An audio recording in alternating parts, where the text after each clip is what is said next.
Welcome to the Deep Dive. Today, we're taking a really strategic look at the Nurse Executive Board certification. That's the NEBC exam. And look, this isn't just, another credential. For nursing leaders, it's a pretty significant career milestone. Absolutely. Our mission today, to give you the shortcut, the inside track to mastering the preparation for it. Yeah, we're going to break down the whole exam framework, really clarify its scope, and pinpoint the best resources, the study tactics from your materials. The goal is making sure you're not just informed, but strategically ready. Okay, let's unpack this then. Let's start right at the beginning. What exactly is this NEBC credential? Who should be thinking about this? Great place to start. So the NEBC, it's awarded by the ANCC, the American Nurses Credentialing Center. They're internationally recognized, setting the gold standard for specialized nursing leadership. Okay. And this specific one, the NEBC, it's really designed for operational and tactical leaders. Tactical leaders. Think unit leaders, team leaders, maybe service line or department heads. If you're managing the day-to-day operations, guiding a single group of nurses, this is probably the one for you. That's a really important distinction.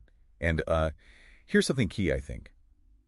People mix it up with the NEABC, right? All the time. Can you clear that up? Because choosing the wrong one seems like a huge first misstep. It really is. Wasted effort. Okay, so the NEBC, that needs a BSN.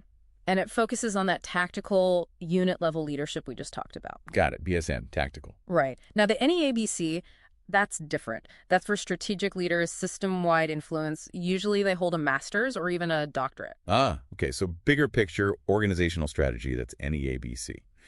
Unit or department leadership, NEBC. You got it. Nail that distinction first. Makes perfect sense. All right, so you figured out NEBC is your path. What's the actual exam like? What are you facing? Okay, the exam itself, it's computer-based. You'll get 150 multiple-choice questions. 150. Total. But listen, only 125 of those actually count towards your score. The other 25 are unscored pre-test questions. They're testing them out. Okay, good to know. And how long do you get? 3 hours. 180 minutes for those 150 questions. And a passing score. You need a scaled score of 350. The scale goes up to 500. So 350 is the magic number. All right. Now, here's a stat that kind of jumped out at me from the materials. The 2023 first-time pass rate was around 66%.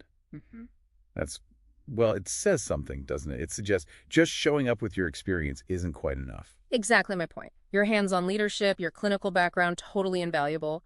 But that 66%, it's a stark reminder. It screams that you need dedicated, structured prep. It's really non-negotiable for success on this exam. So for that structured prep, the blueprint is the test content outline, the TCO. The absolute foundation. But wait, there's a wrinkle here, right? So something about an update, like trying to use an old map? Precisely. This ANCC document is critical, but you have to be careful. It's updating in late 2025. Okay, so how do you know which one to use? Check your test date. If you're testing on or before October 1st, 2025, use the current TCO version. If your test date is on or after October 15th, 2025, you absolutely need the new updated TCO. Got it. Double, triple check that date against the TCO version. Crucial. So what's in this TCO? What are the main areas you need to master? It breaks down into 4 big domains. First is human resource management. That's the biggest chunk at 31%. Okay, HR, 31%. Then healthcare delivery is slightly larger at 33%. Healthcare delivery, 33. Makes sense. Then quality and safety, that's 21%. Quality and safety, 21%. And the last one? Business management. It's the smallest percentage-wise, only 14%. Only 14%. But I've heard this one, business management can be a real tripping point for nurses, even experienced ones. Why is that? You've hit on something really important there. Even though it's the smallest slice, the exam tests application, not just remembering definition. Application, right. And business management often touches on things like budgeting, financial planning, calculating full-time equivalents, FTEs. Ah, the FTE calculations. Exactly. Those might not be part of your daily routine as a clinical leader, but they are absolutely core to executive function. So it's often a knowledge gap. Don't underestimate that 14%. It requires focused study. That's a fantastic heads up. Okay, so you know the domains, you know about the TCO update. What about resources? What are the high-impact tools and strategies for preparation? Well, definitely start with the official ANCC Nurse Executive Review and Resource Manual. That's your core text. The official ANCC manual. Got it. But for practice questions, and this is key, your materials really highlighted the Pocket Prep app. Pocket Prep. Tell me more. Yeah, we saw feedback calling it awesome. Someone said the questions were very similar in format to the real exam, and the rationales were great for learning.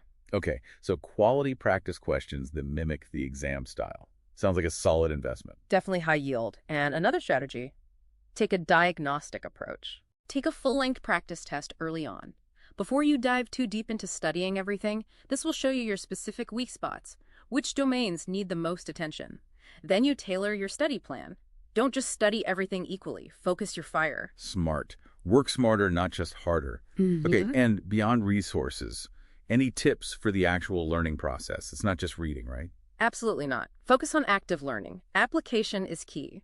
When you hit those scenario-based questions, try the rewording technique. Put the question into your own words to make sure you understand what's really being asked. Rewarding, okay. And don't forget the basics. Apply the nursing process, ADPIE, assessment, diagnosis, planning, implementation, evaluation. Apply that thinking to the leadership problems presented in the questions. Using ADPIE for leadership scenarios. Interesting. It works. And the absolute bottom line, the filter for every decision in a scenario, patient safety. Always, always prioritize patient safety. If you're stuck between options, ask which one best protects the patient. Patient safety first. Always the guiding principle.